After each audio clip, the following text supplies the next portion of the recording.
দেখলাম টাঙ্গাইলে এক সাবেক ইন্টারন্যাশনাল ইসলাম বিদ্বেষী সে মাইকের সামনে বলতেছে যে আমার কোনো পাপ নাই। কি আউজুবিল্লাহ বলবেন না নাউজুবিল্লাহ? আচ্ছা, এখানে কেউ আছেন বুকে হাত দিয়ে বলতে পারবেন যে আমার পাপ নাই? পারবেন? অথচ সে বলতেছে আমার কোনো পাপ নাই। এই যে হজ নিয়ে কটূক্তি করছিল না লতিফ সিদ্দিকী, এই চান্দু মিয়া দেখলাম কইতে আছে আমার কোনো পাপ নাই। আমি চিন্তা করলাম এরে ধৈর্য আয়না ঘরে নিয়ে বাটাম ফাটা দেওয়া দরকার। কেমনে স্টেজে আসে, পোলাপানে কেমনে বয়ে থাকে মাঠে। কোন ইসলাম বিদ্বেষী যখন স্টেজে আসবে জুতা একটাও নিচে থাকবে না। সারাটা জীবন আলেমদের বিরুদ্ধে সমালোচনা করেছে। কি অপরাধ ছিল আল্লামা দেলোয়ার হোসেন সাইদি রাহিমাহুল্লাহ? কেন তাকে জেলখানায় বিষ মিশিয়ে শহীদ করা হয়েছে? কি অপরাধ ছিল শেখুল হাদিস আল্লামা মামুনুল হকের? কেন তাকে এতটা বছর জেলখানায় কষ্ট দেওয়া হয়েছে? কোন চান্দুকে ছেড়ে দেওয়া হবে না। প্রত্যেকের বিচারে বাংলাদেশে হবে ইনশাআল্লাহ। বলেন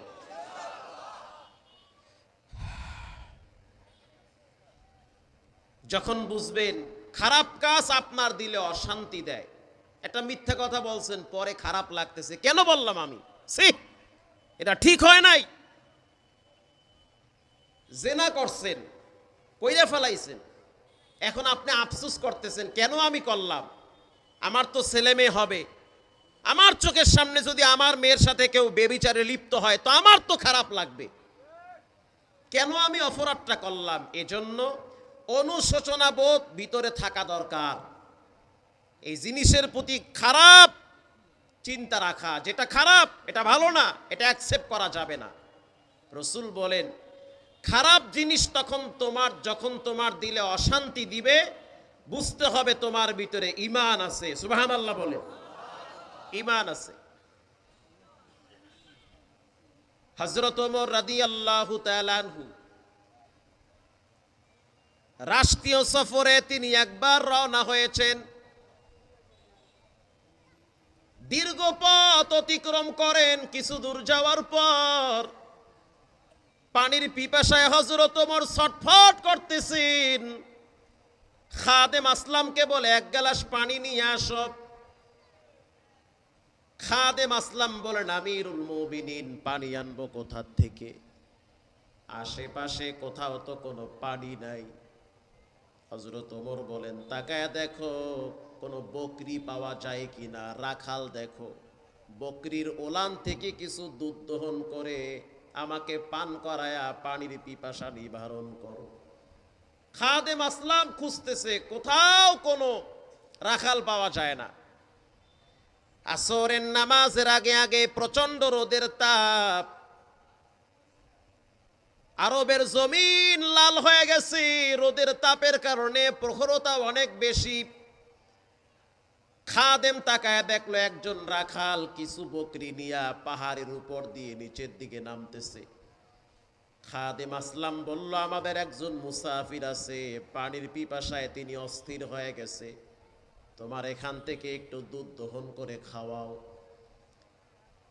রাখাল বলতে আছে কই সেই মুসাফির? বলে সামনে আছে। রাখাল তো চিনে না যিনি হলেন অর্ধজাহানের প্রেসিডেন্ট আমিরুল মুমিনিন হযরত ওমর। রাখাল এবার কাছে গেলেন, হযরত ওমর আগেই তাকে সালাম দিলেন।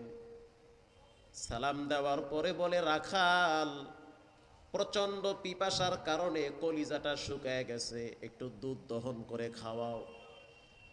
রাখাল বলতে আছে সাবধান, এই বকরিগুলার মালিক তো আমি না, এগুলার মালিক আছেন আমি, হইলাম বকরির রাখাল। মালিকের অনুমতি ছাড়া এক ডোক দুধ তোমারে পান করাইতে পারবো না। আল্লাহু আকবার বলেন। হযরত ওমরের একটা চরিত্র ছিল, সে প্রতিটা মানুষকে পরীক্ষা করত, ঈমান আর তাকওয়া দিয়া পরীক্ষা করত, যে দেখি রাখালের ভিতরে রবের ভয় কেমন আছে। এবার হযরত ওমর তাকে প্রস্তাব দিল, রাখাল তোমাকে আমি দুইটা অপশন দিলাম। প্রথম অপশন হলো তুমি একটা বকরি আমার কাছে বিক্রি করো। আমার কথা কি বুঝতেছেন? একটা বকরি বিক্রি করো, এই বকরির থেকে আমি দুধ দহন করে আমিও পান করব, তুমিও পান করবা। এরপরে বকরি জবাই কইরা গোস্ত দুইজনে ভাগ করে খেয়ে ফেলবো। এটা বলার সাথে সাথে রাখালের চেহারা অন্ধকার হয়ে গেছে। বলেন কি আপনি? এ রাখাল, তোমার এই বকরির পাল থেকে কখনো কি বাগে বকরি খায় না? কয় হ খাইছে। মালিক রে কইছু কি? কয় মালিক রে কইছি, বাগে বকরি খায়া ফেলাইছে।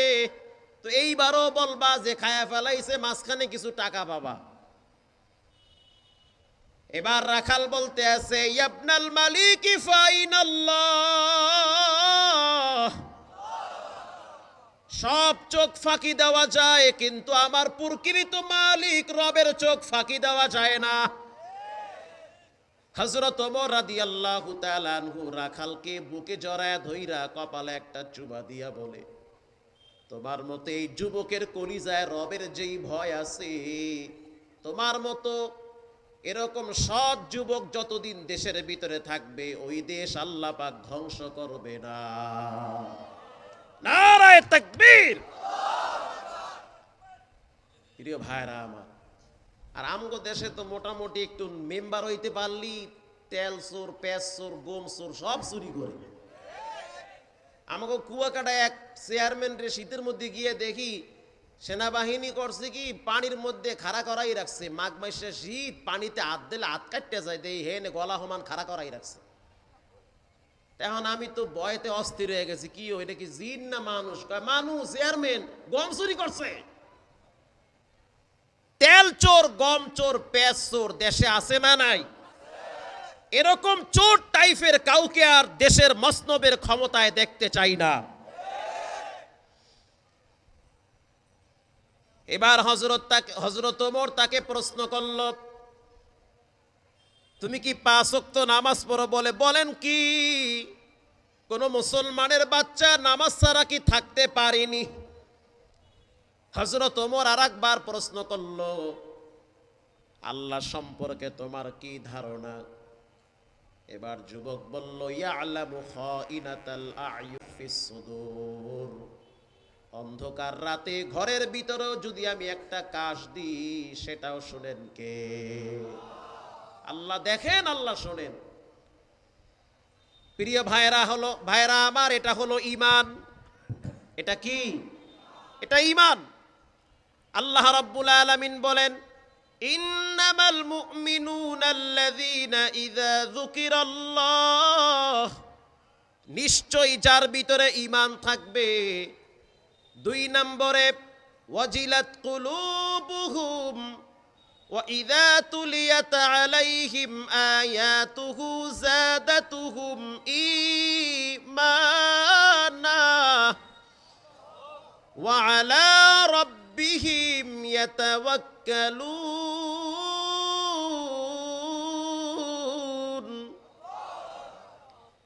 2 নম্বরের গুণ, মানুষের কলিজার ভিতরে রবের ভয় থাকতে হবে, আল্লাহর ভয়। যেই ঘরের ভিতরে স্ত্রী সন্তানের কলিজায় আল্লাহর ভয় থাকে না, ওই ঘরটা কখনোই আল্লাহর মনোনীত বান্দাদের ঘর হতে পারে না, ওটা শয়তানের ঘর হয়ে যায়। বউ বয়া বয়া রিমোট দিয়া কিরণমালার সিরিয়াল পাল্টায়, আর বাচ্চা মেয়েটা খাবার খায় না কেন? তাকে কার্টুন না দেখাইলে সে খাবে না। এই চলে ঘরে ঘরে, তা আপনি বরকতের আশা কেমনে করবেন? প্রিয় ভাইয়েরা আমার, এখন এমন একটা সময় পার করতেছি, আল্লাহ জানে কোন সময় গজবায়া পড়ে, কারে কোন আইন্দা আল্লাহ ধরিয়ে ফেলায়। আগের যুগে দেখছি মা বোনদের পেটে বাচ্চা আসলে ঘরে আড়াল হয়ে যেত, লজ্জা পাইতো। পেটে বাচ্চা আসছে, পেট বড় হচ্ছে, মা খালাবের কখন বাচ্চা হয় আমরা অনেক সময় টের পাই না। আর এখন বাচ্চা আসার আগেই ফেসবুকে সুবহানাল্লাহ সারিয়ে দেয়। কথা কান না কা? ফেসবুকে সারিয়ে দিয়েছে সুবহানাল্লাহ। কি হয়েছে? কয় তুফান আইতে আছে। এক বেচারার বাচ্চা হয়েছে, হুজুরের দ্বারা লইয়া গেছে, গিয়া কয় হুজুর একটু দোয়া করে দেন। হুজুরে কয় নাম কি? কয় নাম হয়েছে তুফান। হুজুরে করছে কি? মারছে দৌড়ে, আল্লাহ খাইছে তো তুফান। জান কা হুজুর হাদিয়া লন। তোর হাদিয়ার গুল্লি মারি, এই তুফানে আমার ঘর ভাঙছে 7 বার। নাম রাখে মোসাম্মদ করিমা আক্তার টমটম। হাইসেন না, বাস্তব কথা। আমি আর খালেদ সাইফুল্লাহ আইয়ুবী সাহেব হাফিজাহুল্লাহ তাআলা নীলফামারী ওয়াজে গেছি এক জায়গায়, তো বাচ্চা নিয়ে আইছে তাহানিক করাইতে, হুজুর একটু দোয়া কইরা দেন, ফু দিয়া দেন, দেশের অবস্থা ভালো না, পোলা বানো বেশি জুইতেন না, টিকটক বানাইতে বানাইতে জীবন যৌবন শেষ হয়ে গেছে সবটি, একটু ফু মাইরা দেন।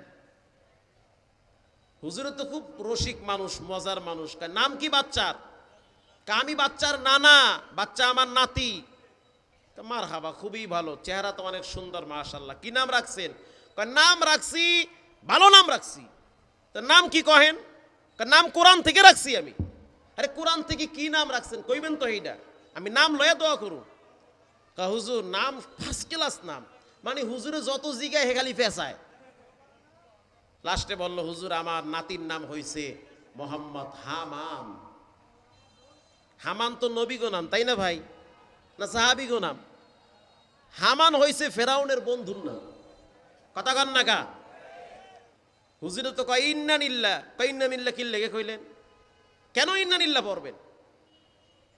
এই নাম তো কোরআনে আছে। তো হুজুর কইতেছে কোরআনে তো ফেরাউনের নামও আছে, হেইডা রাখেন নাই কেন? কাস্তাগফিরুল্লাহ। হুজুর কইলেন কি, ফেরাউন তো মুসা আলাইহিস সালামের খুব জ্বালাইছে, হেইয়া কি আর রাখতে পারি? তা হামান, আমি তো মনে করছি হামান বুঝি কোনো সাহাবী গো নাম, নবী গো নাম। তাহলে চিন্তা করেন মানুষের মানসিক অবস্থা কত ভয়াবহ। কোরআন হাদিসের ন্যূনতম জ্ঞান না থাকলে মানুষ বড় বড় নাস্তিকদের নাম ছেলেদের নামের সাথে মিলায়া রাখে, তাদের নামগুলা ছেলেদের মেয়েদের নাম রাখে। জান্নাতি মেহমান যদি হতে চান 5টা কাজ করা লাগবে। 1 নম্বরে ঈমান, 2 নম্বরে ওয়াজিলাত কুলুবুহুম, আল্লাহর ভয় লাগবে। ওয়া ইযা তুলিয়াত আলাইহিম আয়াতুহু যাদাতুহুম ঈমানা। যখন মুমিনদের সামনে রবের কথা বলা হবে তখন মুমিনদের কলিজার ভিতরে ঈমান বৃদ্ধি পাবে। আল্লাহু আকবার। وَإِذَا تُلِيَتْ عَلَيْهِمْ آيَاتُهُ زَادَتْهُمْ إِيمَانًا وَعَلَى رَبِّهِمْ يَتَوَكَّلُونَ।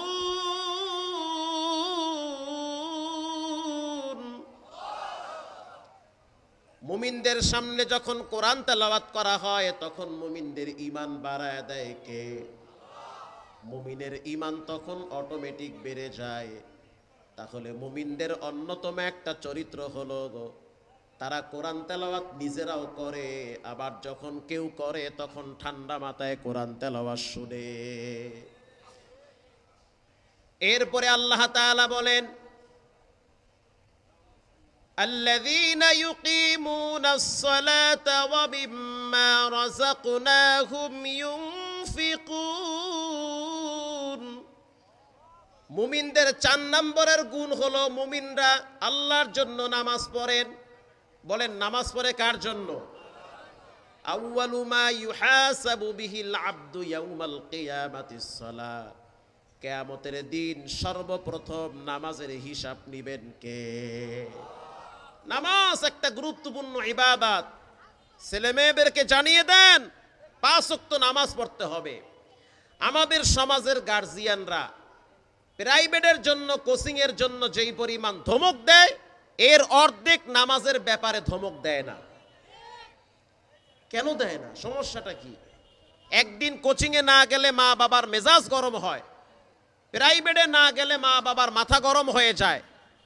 আর উপযুক্ত ছেলে মেয়েরা ধর্মীয় শিক্ষা থেকে দূরে সরতে সরতে সরতে সরতে মুসলমানের ঘরে নিজের সন্তানরা নাস্তিক হইতেছে। একমাত্র কারণ হলো ছেলে মেয়েদেরকে দ্বীনি শিক্ষার ব্যাপারে জোর তাগিদ দেওয়া হয় নাই। প্রিয় ভাইয়েরা আমার, সবচেয়ে বড় ভুল প্যান্ডেলের নিচে মাইক দেন নাই। আরে বাবা, মাইক দেওয়া লাজেম, দিতেই হবে, কোনো মাইক নেই প্যান্ডেলে, তো কি আছে কি? আরে উপরে দিলে হইবে না, তো নিচে দেওয়া লাগবে। মাইক দিতে হয় প্যান্ডেলের নিচে, পাবলিক শুনবে মাইক। ভোল্টেজ সমস্যা কি, কমে গেছে ভোল্টেজ? আর এক জ্বালা। আল্লাহ তাআলা আমাদের সকলকে ধৈর্যের সহিত কিছু কথা শোনার তৌফিক দান করেন। আরো জোরে বলেন। তাহলে গুণ লাগবে 5টা। বলেন কয়টা? 1 নম্বরে ঈমান। আমার কথা কি আপনারা শোনেন? বলেন 1 নম্বরে কি? আরো জোরে বলেন কি? ঈমান। এখন আপনার ভিতরে ঈমান আছে না নাই কেমনে টের পাবেন? ভালো জিনিস যদি শান্তি দেয়, খারাপ জিনিস যদি অশান্তি দেয়, তাহলে ভিতরে কি আছে? ঈমান আছে। প্রিয় ভাইয়েরা আমার, ঈমানদার পুরুষের যেমন দাম, ঈমানদার নারীরও তেমন দাম আল্লাহর কাছে আছে না নাই? তাফসীরের কিতাব খুলে দেখলাম, হযরত ওমর রাদিয়াল্লাহু তাআলা আনহু তিনি একবার রাষ্ট্রীয় সফরে দামেস্কে যাচ্ছেন। কিছু দূর যাওয়ার পরে হযরত ওমর থমকে দাঁড়িয়ে গেলেন। যখন হযরত ওমর দাঁড়িয়ে গেলেন, আমর ইবনুল, এখন আর 5 মিনিট টাইম নেই, আমার তো টাইমই কম, আর সময় দেওয়ার দরকার নাই। যেমনে আছে এমনি তাকে আমি অস করে জায়গা পরে ঠিক করেন মাইক। আচ্ছা তাই করেন, ঠিক করেন, একটু জিকির করেন, লা ইলাহা ইল্লাল্লাহ।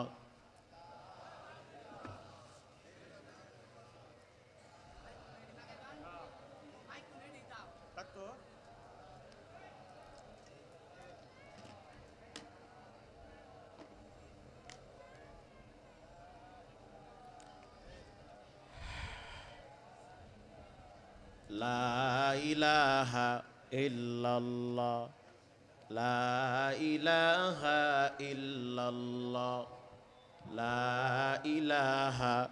চলবে? আচ্ছা আচ্ছা।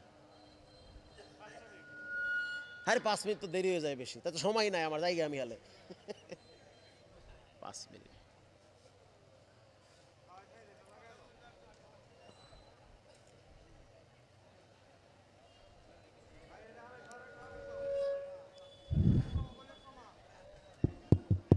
হয়েছে?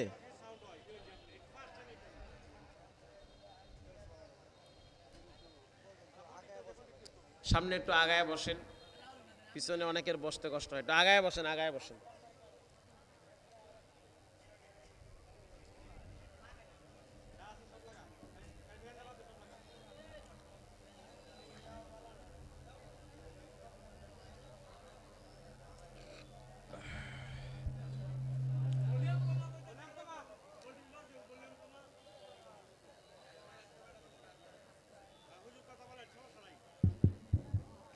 কথা ঠিক আছে? হ্যাঁ। লা ইলাহা ইল্লাল্লাহ, লা ইলাহা ইল্লাল্লাহ, লা ইলাহা ইল্লাল্লাহু মুহাম্মাদুর রাসূলুল্লাহ, লা ইলাহা ইল্লাল্লাহ। এটা জিব্বাটা লড়ায় লড়ায় জিকির করেন, করলো তো জবাব, লা ইলাহা। হ্যাঁ,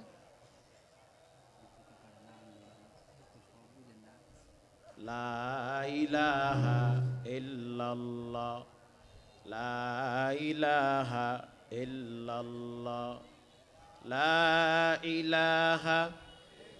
এমনি থাক, আর লাগবে না, থাক এমনি থাক। লা ইলাহা ইল্লাল্লাহু মুহাম্মাদুর রাসূলুল্লাহ সাল্লাল্লাহু। কথা কি শোনা যায়? মাশাআল্লাহ। হযরত ওমর রাদিয়াল্লাহু তাআলা আনহু রাষ্ট্রীয় সফরে দামেস্কে রওনা হয়েছেন। কিছু দূর যাওয়ার পরে আমর ইবনুল আস রাদিয়াল্লাহু তাআলা আনহু তিনি মন্ত্রী পরিষদের বহর ছিলেন। তাকায় দেখলেন হযরত ওমর তিনি তার উটের ভিতরে থমকে ব্রেক করে ফেললেন। স্তব্ধ হয়ে যাও, সামনে আর যাবে না, আমি এখানে একটু সময় দিব। এবার হযরত ওমর উটের পিঠ থেকে নামলেন। নামার পরে একটু ডান দিকে গেলেন, যাওয়ার পরে দেখলেন একজন বৃদ্ধা মহিলা লাঠিতে ভর দিয়ে দাঁড়িয়ে আছে। হযরত ওমর তার কাছে গিয়ে সালাম দিলেন, আসসালামু আলাইকুম ইয়া উম্মি, ও আমার মা, আপনার উপরে আল্লাহর পক্ষ থেকে রহমত বর্ষণ হোক। সালাম দিলেন। বৃদ্ধা মহিলা বলতে আছে, ওমর আমি তোমারে ভালো করে চিনি, খুব ভালো করে চিনি। তোমার নাম এক সময় ছিল উমায়ের, পরবর্তীতে তোমার নাম রাখা হয়েছে ওমর। তোমার আব্বার নাম হলো খাত্তাব। তুমি এতটাই বোকা ছিলে, উট পায়খানা করলে সেটা যে লড়াইয়া সরতে হয় সেটাও তুমি বুঝতে না। তোমার বাবা আফসোস করে বলতো, আমার এই বোকা ছেলেটা কেমনে চলবে। আজ কালের আবর্তনে রব্বুল আলামিন তোমাকে অর্ধজাহানের প্রেসিডেন্ট বানিয়ে দিছে, তুমি দেশের প্রেসিডেন্ট হয়ে গেছো। সাবধান, খবরদার, তোমার দ্বারা কখনোই যেন জুলুম প্রকাশ না পায়। আল্লাহু আকবার। একজন মহিলা, উয়ুনুল হিকায়াতে আসছে, ইবনুল জাওজি লেখেন, একজন মহিলা এই নসিহত করতেছে হযরত ওমরকে, তোমারে আমি চিনি, তোমার কিচ্ছু ছিল না, তোমার আব্বা তোমার নিয়ে আফসোস করতো, বোকা ছেলে কেমনে চলবে, আর তুমি আজকে অর্ধ পৃথিবীর শাসক। আল্লাহু আকবার। শুধু তাই না, তুমি আল্লাহর নবীর সোহবতে গিয়ে সাহাবী হয়ে গেছো। শুধু তাই না, রাহমাতুল লিল আলামিনের জবানে শুনছি, ওমর ফিল জান্নাহ, জান্নাতে 10 জন সাহাবী যাবে, তার ভিতরে দ্বিতীয় সিরিয়ালে হলো হযরত ওমর। মানে 10 জনের ব্যাপারে ঘোষণা দেওয়া হয়েছে দুনিয়ার ভিতরে, এরা যাবেই যাবে। সার্টিফিকেটের ঘোষণা কোথার থেকে আসছে? আল্লাহর পক্ষ থেকে। এবার হযরত ওমর মাথা নোয়ায়া ঝুঁকায়া ঝুঁকায়া বলে, আম্মা জান, আপনি ঠিক কথাই বলেছেন, এক সময় আমার কিছুই ছিল না, আরশের মালিক আমাকে অনুগ্রহ করে দান করেছে। আল্লাহর নবীর আরেকজন সাহাবী আমর ইবনুল আস বলেন, আরে রাষ্ট্রীয় সফর আছে, আপনি এখানে দাঁড়ায় দাঁড়ায় কোথার না কোথার বুড়ি মহিলার সাথে গল্প করেন, বাদ দেন এগুলা। হযরত ওমর রাদিয়াল্লাহু তাআলা আনহু বলেন, যদি আমার উযু ইস্তেনজার জরুরত না থাকতো, প্রয়োজনে আমি রাষ্ট্রীয় সফর বাতিল করে মহিলার সামনে দাঁড়ায় আরো কিছু নসিহত শুনতাম, রাষ্ট্রীয় সফর বাতিল করে দিতাম, এই মহিলার আরো কিছু বক্তব্য শুনতাম। বৃদ্ধা মহিলা, পর্দার বিধান শিথিল হয়ে গেছে, একেবারে বুড়ি হয়ে গেছে। এবার আমর ইবনুল আস রাদিয়াল্লাহু তাআলা আনহু বলেন, এই মহিলার এত দাম কিসের কারণে বুঝতে পারি নাই। হযরত ওমর বলেন, আমি কেন এই মহিলার কথা শুনবো না, স্বয়ং রব এই মহিলার কথা শুনে। আরো জোরে বলেন। আমি তো ওমর, খত্তবের বেটা, আমি কেন শুনবো না? এই মহিলার বক্তব্য আল্লাহ শুনে কোরআনের আয়াত নাজিল করেছে মহিলার পক্ষে। এই হইছে এই মহিলা, পাওয়ার আছে। আর এবার হযরত ওমর রাদিয়াল্লাহু তাআলা আনহু বলেন, এই মহিলার ভিতরে ঈমান বড় মজবুত ছিল, এতটাই দৃঢ় ঈমান ছিল, তার স্বামীর সংসারে আরামের সংসার করতেছিল। তার স্বামীর নাম হলো আউস। স্বামীর নাম কি? আরো জোরে বলেন। আউস শক্ত দিলের মানুষ, মেজাজ খুব গরম থাকে। আছে না সংসারের অনেক পুরুষ ভালো সৎ, কিন্তু মেজাজ গরম, আছে না নাই? 19-20 দেখতে পারে না। আমার বাপ আছে, খুব শক্ত দিলের মানুষ, 9-6 করলে ঘাড় ধরে ঘরটা নামাই দেবে, কোনো তুম ফুম চলবে না। ওই মাইয়ে বলা নিয়ে কুদুর কুদুর, ওই টাইম নেই হাত ধরে। এখনো আজরালের চেয়ে বেশি ভয় পাই হারে আমি। সুবহানাল্লাহ। আর আমনে মাইয়ে বলার দ্বারে এককালে বউ বয়া যান, কিচ্ছু বোঝেন না, শাসনও করেন না। এবার হযরত ওমর রাদিয়াল্লাহু তাআলা আনহু বলেন, এই মহিলাটার রূপ লাবণ্য সৌন্দর্য সব এক সময় ছিল, স্বামীর সংসার করত। একদিন ঘটনাক্রমে তার স্বামী বাহিরে কাজকাম সেরে ঘরে আসছে, আসার পরে বলতে আছে, খাওলা, তুমি আমারে কিছু খাবার দাও। মহিলাটার নাম হলো খাওলা বিনতে সালাবা। এবার তার স্ত্রী যখন খাবার দিল, খাবার দেওয়ার সাথে সাথে চুলার কিনারায় চলে গেছে। আউস বলতে আছে, বিবি আমার, খাবার দিয়েছো, পাশে বসে থাকবা, তোমার সাথে আমার কিছু গল্প আছে। খাওলা বিনতে সালামা বলতে আছে, স্বামী আমার, গল্প করার তো অনেক সময় আছে, বাচ্চারা না খায়া আছে, ওদেরকে খাবার দেওয়া লাগবে, চুলার ভিতরে তরকারি লাগানো আছে। স্বামী বড় শক্ত দিলের মানুষ, রাগান্বিত কণ্ঠে বলে, ও বিবি আমার, আজ থেকে তুমি আমার মায়ের মতো, যাও তুমি তালাক। এটাকে বলা হয় জিহার তালাক। তদানীন্তন সময় শরীয়তের তালাকের পরিষ্কার মাসআলা নাজিল হয় নাই। যদি কোনো স্বামী তার স্ত্রীকে বলতো তুই আমার মায়ের মতো, বলার সাথে সাথে তালাক হয়ে যেত। প্রিয় ভাইয়েরা আমার, মহিলাটা এবার ভয়েতে ভীতু সন্ত্রস্ত হয়ে গেছে। চোখের পানি ছেড়ে দিয়ে বলতে আছে, স্বামী আমার, ছোট ছোট কয়েকটা বাচ্চা আছে, একটা বারের জন্য চিন্তাও করলেন না। আপনি আমি যদি আলাদা হয়ে যাই, বাচ্চাগুলার কি উপায় হবে? এবার এই খাওলা বিনতে সালামা আসরের পরে চলে গেল নবুয়তের দরওয়াজায় রহমাতুল্লিল আলামিনের কাছে। আল্লাহর নবীর হুজরাখানায় গিয়া দেখতে আছে খাওলা বিনতে সালামা রাদিয়াল্লাহু তাআলা আনহা দেখতেছে আল্লাহর হাবিব মা আয়েশা রাদিয়াল্লাহু তাআলা আনহার উরুর উপরে মাথা দিয়া শুয়ে আছে, আর আয়েশা রাদিয়াল্লাহু তাআলা আনহা চিরুনি দিয়া তার মাথা আছড়াইতেছে। গিয়া বলতে আছে, ইয়া নবী আল্লাহ, আপনি একটু আল্লাহরে বলেন এই তালাক হয় নাই। আল্লাহু আকবার। আপনি একটু আল্লাহরে বলেন তালাক হয় নাই। এ কেমন তালাক? তুই আমার মায়ের মতো, বলছে তো তালাক হয়ে গেছে।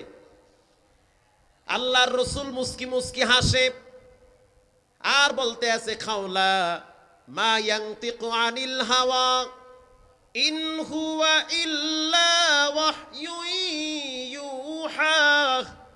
আল্লাহর নবী নিজ থেকে কোনো কথা বলে না, প্রত্যেকটা কথা বলা হয় কার মাধ্যমে? আল্লাহর পক্ষ থেকে যেটা আসে রাসূল সেটাই বলে। খাওলা বিনতে সালামা বলতে আছে, ওগো আল্লাহর হাবিব, যদি আপনি আল্লাহকে না বলেন তাহলে কিন্তু আমি আল্লাহকে বলতেছি। আল্লাহু আকবার। আমি আল্লাহকে বলতেছি, আপনি বলবেন না তো আমি বলি। এরকম কিছু সহজ সরল টাইপের মানুষ আছে না নাই? হ্যাঁ, আছে না নাই? আছে, খুব সহজ সরল টাইপের মানুষ। কালকে গেছি সিরাজগঞ্জে উল্লাপাড়ায়, কয়েকটা গ্রামের পোলাপান আয়া কয়, হুজুর আপনারা দেখবার আইছি আমরা। আমি কয় কি? আমার লগে একজন আছে, কইতে আছে ওই আগের যুগের মানুষের তালে আছে এরা, সহজ সরল মানুষ, কাজ কাম করে, প্যাঁচ গোছ বোঝে না। আপনারা দেখবার আইছি আমরা, দূর থেকে আইছেন না আপনি, নদীর এই পারে, দেখবার আইছি আপনারে। প্রিয় ভাইয়েরা আমার, খাওলা বিনতে সালামা রাদিয়াল্লাহু তাআলা আনহা একটু দূরে গিয়ে এই মাটির উপরে নিজের কপালটা ঠেকায়া দিয়া সেজদায় লুটিয়ে পড়েছে আর বলতে আছে, দয়ার মালিক আল্লাহ, আপনি একটু আপনার প্রিয় নবীকে জানায়া দেন আমার সংসারটা টিকে আছে, ভাঙ্গে নাই। আল্লাহু আকবার। আম্মা জান আয়েশা বলে, আমি তাকায়া দেখলাম আল্লাহর নবীর চেহারাটা বিবর্ণ হচ্ছে, শরীর ঘামাইতেছে, বুঝতে পারছি তখন ওহী নাজিল হইতেছে। আল্লাহর হাবিব মাথা উঠাইলেন, মুস্কি হাসলেন, আয়েশা খাওলারে ডাকো। ডাকছে খাওলারে, খাওলা তোমার জন্য সুসংবাদ, قد سمع الله قول التي تجادلك في زوجها وتشتكي إلى الله।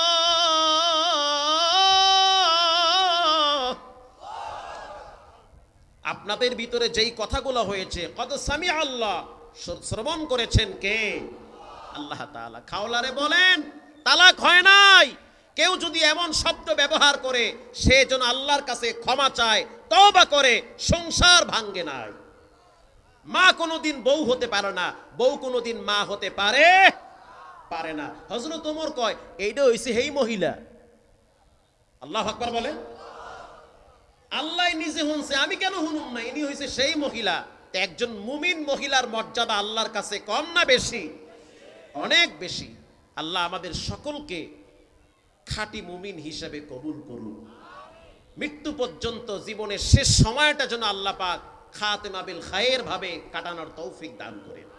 আল্লাহ আমাদের মৃত্যুর সময়কে যেন ঈমানের সহিত কবুল করে, আমিন বলেন সুম্মা আমিন। আপনাদের পরিচিত মুখ আলেমে দ্বীন হযরত মাওলানা শরীফুজ্জামান রাজিপুরি সাহেব হাফিজাহুল্লাহ তাআলা উপস্থিত হয়েছেন। তিনি আপনাদেরকে মুক্তা ঝরা নসিহত পেশ করবেন। আপনারা দিল ভরে তার গুরুত্বপূর্ণ নসিহত গ্রহণ করবেন। আল্লাহ আমাদের সকলকে তৌফিক দান করেন বলেন আমিন।